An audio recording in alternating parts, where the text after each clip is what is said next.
ನಮಸ್ಕಾರ ಸ್ನೇಹಿತರೆ, ಇದು ನಿಮ್ಮ 40ನೇ ಭೇಟಿ. ಇಂದು ನಾವು 4 ಪದಗಳ ಬಗ್ಗೆ ತಿಳ್ಕೊಳ್ಳೋಣ.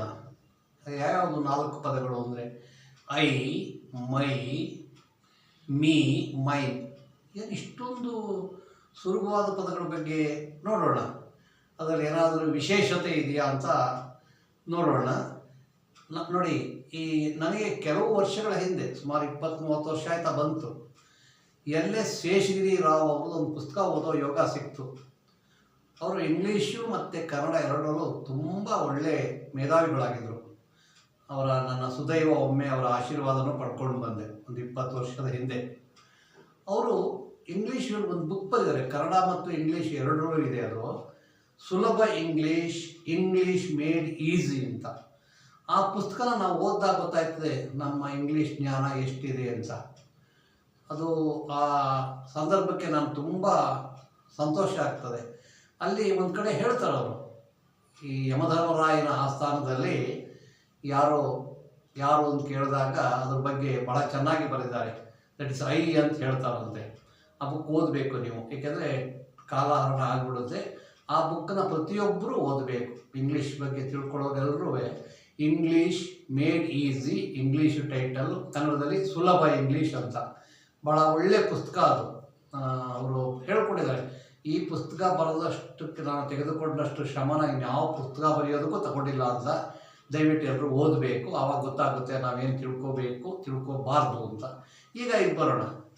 ನೋಡಿ, ಬಹಳ ಸುಲಭವಾದ ಅರ್ಥ, ನಮಗೆ ಗೊತ್ತಿರೋ ಅರ್ಥ. ಐ ಅಂದರೆ ನಾನು, ಮೈ ಅಂದರೆ ನನ್ನ, ಮೀ ಅಂದರೆ ನನಗೆ, ಮತ್ತು ಮೈನ್ ಅಂದರೆ ನನ್ನದು ಅಂತ ಸಾಮಾನ್ಯವಾದ ಅರ್ಥ. ಈ ಮೈ ಮತ್ತು ಮೈನ್ ಬಹಳಷ್ಟು ಜನ ಕನ್ಫ್ಯೂಸ್ ಮಾಡ್ಕೊಳ್ತಾರೆ. ಅದಕ್ಕೆ ಸ್ವಲ್ಪ ಒಂದೆರಡು ಉದಾಹರಣೆಗಳಿಂದ ತಮಗೆ ತಿಳಿಸೋದಕ್ಕೆ ಇಷ್ಟಪಡ್ತೇನೆ. ನೋಡಿ, ಐ ಆಮ್ ಯುವರ್ ಫ್ರೆಂಡ್, ನಾನು ನಿಮ್ಮ ಸ್ನೇಹಿತ. ಯು ಆರ್ ಮೈ ಫ್ರೆಂಡ್, ಇದು ಬಹಳ ಸುಲಭವಾದದ್ದು. ಸುಲಭದಿಂದ ಈಸಿ ಟು ಡಿಫಿಕಲ್ಟ್ ಅಂತ ಹೇಳ್ತಾರೆ ಕಲಿಕೆಯಲ್ಲಿ.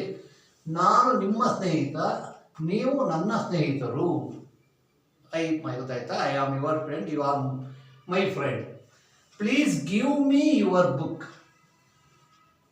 ದಯವಿಟ್ಟು ನಿಮ್ಮ ಪುಸ್ತಕವನ್ನು ಕೊಡಿ ನನಗೆ. ಯಾವುದೋ ಪುಸ್ತಕ ಮಿಸ್ ಆಗಿದೆ, ನಾನು ಕೊಡ್ತೇನೆ. ನೋಡಿ, ಮೈನ್ ಈಸ್ ಮಿಸ್ಸಿಂಗ್. ನೋಡಿ, ಮೈ ಈಸ್ ಮಿಸ್ಸಿಂಗ್ ಇಲ್ಲ, ಮೈನ್ ಈಸ್ ಮಿಸ್ಸಿಂಗ್, ನನ್ನದು ಕಳೆದು ಹೋಗಿದೆ. ಇನ್ನೊಮ್ಮೆ ಹೇಳ್ತೀನಿ, ಐ ಆಮ್ ಯುವರ್ ಫ್ರೆಂಡ್, ನಾನು ನಿಮ್ಮ ಸ್ನೇಹಿತ. ಯು ಆರ್ ಮೈ ಫ್ರೆಂಡ್, ನೀವು ನನ್ನ ಸ್ನೇಹಿತರು. Please give me your book, ನನಗೆ ನಿಮ್ಮ ಪುಸ್ತಕವನ್ನು ಕೊಡಿ. ಮೈನ್ ಈಸ್ ಮಿಸ್ಸಿಂಗ್, ನನ್ನದು ಕಳೆದು ಹೋಗಿದೆ. ಅಥವಾ ಮೈ ಬುಕ್ ಈಸ್ ಮಿಸ್ಸಿಂಗ್ ಬರಿಬೋದು. ಇದು ಮೈನ್, ಇದು ಭಾಷೆಯ ಶೈಲಿ, ಇದು ಇಂಗ್ಲೀಷ್ನವ್ರ ಶೈಲಿ ಹೀಗಿರುತ್ತೆ. ಮುಂದೆ ನೋಡೋಣ.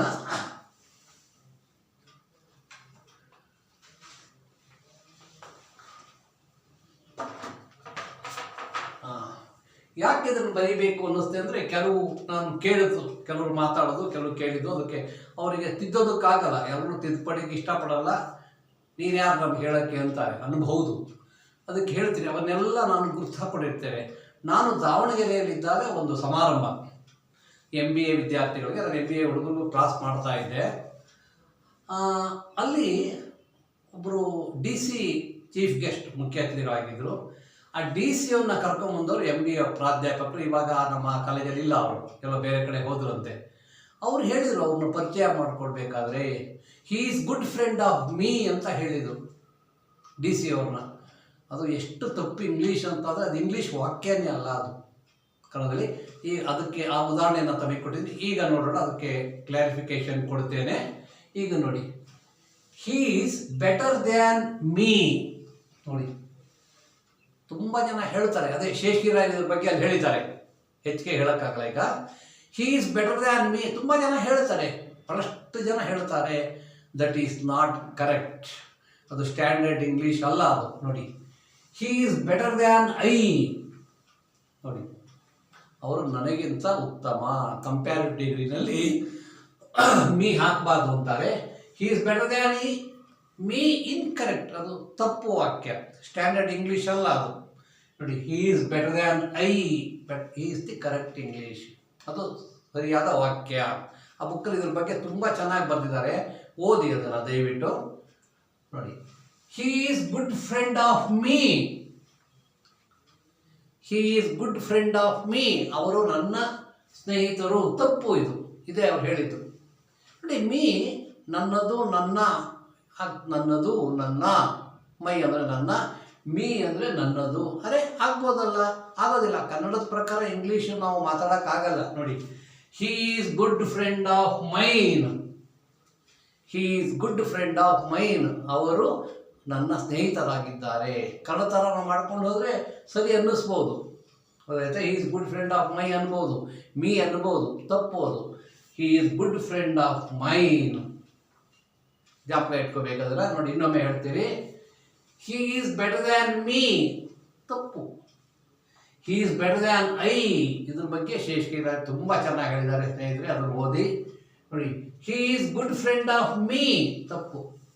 ಹಿ is good friend of mine. Correct. ಜ್ಞಾಪಕ ಇಟ್ಕೊಂಡಿದ್ರಿ ಅಂದ್ಕೊಂಡಿದ್ರಿ. ಭಾಳ ಸುಲಭ ಇದು. ಇದನ್ನು ಈ ಮೈನನ್ನು ಭಾಳ ತುಂಬ ಜನ ಬರೀತಾರೆ ನೋಡಿ. I, my, me, my. ನಮ್ಮ ಹುಡುಗರಿಗೆ ಹೇಳ್ತೀನಿ ಬರೀರಿ ಅಂತ ನೋಡಿ. My book is there. My book is there. My book is on the table. Mine is with you. ನೋಡಿ, ನನ್ನ ಪುಸ್ತಕ ನಿನ್ನ ಜೊತೆ ಇದೆ, ನೀನು ತಗೊಂಡಿದ್ದೀಯಾ? ಹೀಗೆ ಆ ಮೈನನ್ನು ಅಲ್ಲಿ ಫಸ್ಟ್ ಬರೆದಿದೆ ನಿಮಗೆ ಆ ಎಕ್ಸಾಂಪಲ್ಲಿ. ಮೈನ್ ಈಸ್ ಮಿಸ್ಸಿಂಗ್ ಅಂತ. I am your friend, you are my friend, please give me your book. ಇವೆಲ್ಲ ಸುಲಭವಾದ ಕೇಳು. Mine is missing. ಅಲ್ಲಿ ಒಂದು ಕಡೆ ಹೇಳ್ತಾರೆ, ಯಾವುದೋ ಒಂದು ನಾನು ಹೈಸ್ಕೂಲು ಮತ್ತು ಎಲಿಮೆಂಟ್ರಿ ಕ್ಲಾಸೆಲ್ಲ ಪಾಠ ಮಾಡುವಾಗ ಓದಿದ್ದೆ ನೋಡಿ. The good, bad and the ugly ಅಂತ. ಅಲ್ಲಿ ಹೇಳ್ತಾನೆ, ಭಾಳ ಅವನು ಅಗ್ಲಿ ಹೇಳ್ತಾನೆ, ಬಸ್ he is very good. Mine is a big farm. Mine is a big farm. ನನ್ನ ದೊಡ್ಡ ಜಮೀನಿದೆ, ನನ್ನ ಫಾರಮ್ ಇದೆ, ನೀನು ಅಲ್ಲಿ ಕೆಲಸ ಮಾಡು ಅಂತ ಒಬ್ಬ ಕೆಲಸಗಾರನಿಗೆ ಹೇಳ್ತಾನೆ. ಅವನು ಸಹಾಯ ಮಾಡಿದ ಹುಡುಗನಿಗೆ, ಬಹುಶಃ ಒಬ್ಬ ಕೆಲಸಗಾರನಿಗೆ ಆ ಥರ ಹೇಳ್ತಾನೆ. ಜ್ಞಾಪಕ ಇಟ್ಕೋಬೇಕು ನೋಡಿ. ಇನ್ನೊಮ್ಮೆ ಹೇಳ್ಬಿಡ್ತೀನಿ. ಹಿ ಈಸ್ ಬೆಟರ್ ದ್ಯಾನ್ ಮೀ. ತುಂಬ ಎಲ್ಲ ಕಡೆ ನಮ್ಮ ಬುಕ್ಗಳನ್ನು ನೋಡಿರ್ತೀವಿ. ಅವರು ಶೇಷಗಿರಿ ಹೇಳ್ತಾರೆ, ಏನಾಗಿದೆ ಅಂದರೆ ಹೆಚ್ಚು ಜನ ಬಳಸಿದ ತಪ್ಪೇ ಅದು ಸರಿಯಾಗ್ಬಿಡುತ್ತೆ. ಬಟ್ ಫಾರಿನರ್ಸ್ ಒಪ್ಪಲ್ಲ, ನೇಟಿವ್ ಸ್ಪೀಕರ್ಸ್ ಒಪ್ಪಲ್ಲ ಇದನ್ನು. ಇಂಗ್ಲೆಂಡ್ನವರು ಇಂಗ್ಲೀಷ್ ಮಾತಾಡೋರು ನೇಟಿವ್ ಸ್ಪೀಕರ್ಸ್ ಇದನ್ನು ಒಪ್ಪಲ್ಲ. ಹಿ is better than I is the correct English. ದಯವಿಟ್ಟು ಆ ಪುಸ್ತಕ ಓದಿ. ಬಹುಶಃ ಅದು ಬಿಟ್ಟರೆ ಇದೆಲ್ಲ ಕಡೆ ಇದೇ ಇರುತ್ತೆ. This is not standard English, this is standard English. He is good friend of me. ತಪ್ಪು. ತುಂಬ ಜನ ಹೇಳ್ತಾರೆ ಮೀ, ಮೈನ್. ಮೈನನ್ನು ಭಾಳಷ್ಟು ಜನಕ್ಕೆ ಯೂಸೇಜೇ ಗೊತ್ತಿಲ್ಲ, ಯಾಕೋ ಗೊತ್ತಿಲ್ಲ. ಅದು ಬಳಸಬೇಕು. ಯಾವುದನ್ನೇ ಆಗಲಿ ನಾವು ಮಾತಾಡೋದಕ್ಕಿಂತ ಮುಂಚೆ ಬಳಸಿರಬೇಕು, ನಾವು ಅದನ್ನು ಅಭ್ಯಾಸ ಮಾಡ್ಕೋಬೇಕು. ಹಿ is good friend of me. Incorrect. He is good friend of main. ಇನ್ನು ಅವ್ರ ಕೈ ಕೆಳಗೆ ಬೆಳೆದ ವಿದ್ಯಾರ್ಥಿಗಳು, ಅವರ ತರಬೇತಿ ಪಡೆದವರು ಇನ್ಯಾಕೆ ಹೇಳ್ತಾರೆ ತಿಳ್ಕೊಳ್ಳಿ. ಇಂಗ್ಲೀಷು ನಮ್ಮ MBA ಸ್ಟೂಡೆಂಟ್ಸ್ಗೆ, ಇಂಜಿನಿಯರಿಂಗ್ ಸ್ಟೂಡೆಂಟ್ಸ್ಗೆ ತುಂಬ ಹೆಲ್ಪ್ ಮಾಡುತ್ತೆ. ಬಹುಶಃ ಸಾಕಿಷ್ಟು ಇದನ್ನು ಅರ್ಥ ಮಾಡ್ಕೊಂಡಿದ್ದೀರಿ ಅಂದ್ಕೊಂಡಿದ್ದೇನೆ. ಸುಲಭ ಅಷ್ಟೇ. ಇದನ್ನು ನಾವು ಎಕ್ಸಾಂಪಲ್ ಹಾಕೋದನ್ನು ನೋಡಿಕೊಂಡ್ರೆ ಸುಲಭ. ಇದನ್ನು ಹೇಳಬೇಕು ಅನ್ನಿಸ್ತು, ನಾನು ಜ್ಞಾಪಕ ಬಂದದ್ರಿಂದ ಹೇಳಿದೆ. ಮುಂದಿನ ತರಗತಿಯಲ್ಲಿ ಬೇರೆ ವಿಷಯದ ಬಗ್ಗೆ ಚರ್ಚೆ ಮಾಡೋಣ. ನಮಸ್ಕಾರ.